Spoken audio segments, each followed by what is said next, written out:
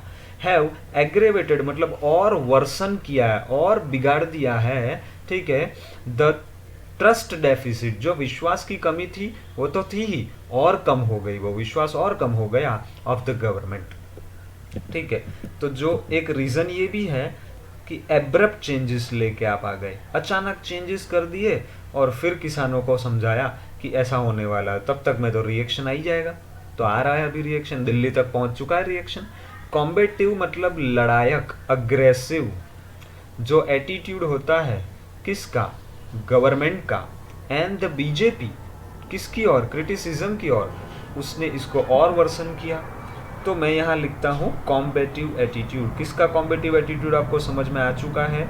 Of course इसका मतलब ये नहीं है कि किसानों के सारे पॉइंट सही है, किसानों के कुछ पॉइंट में ये भी हो सकता है कि कोई पार्टी अपना फ़ायदा उठाने के लिए भी किसानों को हथियार बना रही हो। खैर मैं सिर्फ सवाल उठा रहा हूँ, जैसे ये हिंदू एडिटोरियल सवाल उठा रहा है, क्योंकि ना मैं इसमें एक्सपर्ट हूँ कि आपको ओपिनियन दे पाऊँ, लेकिन जो पैराग्राफ आ रहा है उसका हिंदी ट्रांसलेशन करके उसके मेन पॉइंट आपके सामने मैं रख ज़रूर सकता हूँ, फिर आप खुद सोचो। आगे, अच्छा, food security is considered a component of national security. बिल्कुल सीधा हिसाब है, आपके पास अगर खाना 10 दिनों तक नहीं मिला तो बाजू वाले के हाथ से आप खाना छीन लोगे, उसमें कोई नई बात तो है नहीं, ठीक है। तो कहीं ना कहीं नेशनल लेवल पे भी वो मुद्दा बड़ा हो सकता है, ठीक है। तो मैं यहीं पे लिख देता हूँ, food security is equal to national security. तो ये तो बिल्कुल सही बात है, इसके ऊपर इफेक्टिव वर्क होना ज़रूरी है by all countries, not just India. The union agriculture minister कौन है भाई, आप ढूंढिए, ठीक है। Has said the government has no ego, सरकार का एक तरह से इस मामले में कोई ईगो नहीं है, ऐसा उनका कहना है। किसका कहना है, तो हिंदू एडिटोरियल अपना खुद का ओपिनियन दे रहा है, ठीक है। चलो देखते हैं और आगे। द सेंटर मस्ट स्ट्राइव, मतलब प्रयास तो करने ही होंगे, ठीक है। क्या प्रयास करने होंगे, देखते हैं आगे।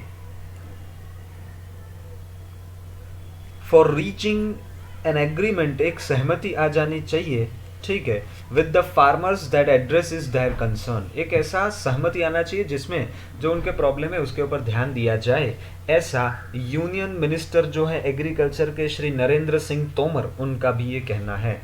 अरे बाप रे, गलती से मैं मिनिस्टर का नाम बोल गया, ठीक है, आप ढूंढने वाले थे, चलो कोई दिक्कत नहीं है। आगे देखते हैं वोकैब्स। तो आप चेक करो, पूरा पॉइंट यहाँ पे एनालिटिकल तौर पे रेडी है। इस बार मैंने पेज में लिख के उसका फोटो नहीं, आपके सामने ही लाइव, एक तरह से लाइव कह नहीं सकते लेकिन वीडियो बनाते समय तो लाइव है, ऐसा करके आपके सामने पूरा मेन पॉइंट्स बना दिए। आइए देखते हैं वोकैब्स। चलिए, इसके लिए मुझे येलो पेन की ज़रूरत पड़ेगी। डेफिसिट मतलब तो लैक ऑफ ट्रस्ट। देखो, जहाँ मैं ना टू लिखता हूँ, जहाँ ना मैं एडजेक्टिव लिखता हूँ, वो जनरली क्या होगा, नाउन। तो चेक करिए, ये तो नाउन है। डेफिसिट मतलब कमी। एजिटेशन मतलब तो कैंपेनिंग करना, पब्लिक डेमोन्स्ट्रेशन करना, मोर्चा खोल देना एंजाइटी के कारण। इल इन्फॉर्म्ड कैसा, तो एडजेक्टिव है। हैविंग और showing an inadequate awareness of the facts. Outskirts का मतलब होता है outer parts of a town, सब अर्ब्स जिसे कहते हैं, या फ्रिंजेस।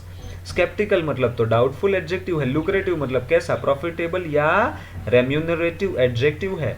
ये वोकैब में इसलिए भी डिस्कस करता हूँ, उस बार रिवीजन होता है पूरे पैराग्राफ का।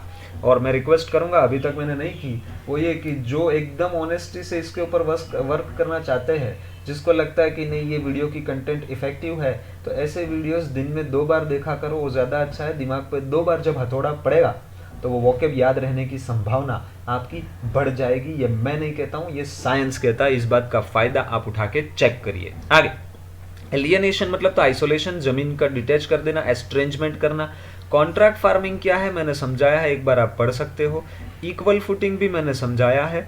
ग्रीवेंस रिट्रेसल मतलब receipt and processing of complaint from the citizens. और अगर वाइडर बात करें तो अवेल सर्विसेज मोर इफेक्टिवली, और अच्छे से सुविधा लेना या देना। और आगे पावर सब्सिडीज मैंने आपको बताया था। इलेक्ट्रिसिटी सब्सिडी जो फार्मर को एक्सेस करती है, किसके ऊपर, electricity, and prices below the marginal cost of supply, thereby lowering the cost of irrigation जो सिंचाई है, एंड ग्राउंड वाटर जो बाहर निकालना होता है, एक्सट्रैक्ट करना होता है, ये एसेंशियल इनपुट है बिल्कुल। कंटेंशियस का मतलब ये होता है विवादास्पद, एडजेक्टिव है। देखो मॉडल, देखो टू लिखा है तो ये तो वर्ब है। To confuse, to mix up, to jumble, आप सॉल्व करते हो ना इंग्लिश में जम्बल्स, ठीक है। टू बेविल्डर, कंफ्यूज करना या डिसऑर्गेनाइज करना। हॉस्टिलिटी मतलब तो नाउन है, ये तो मतलब कड़वाहट, विनम्रता, या सॉरी विनम्रता नहीं, मैं गलती से भावुक हो गया, ठीक है।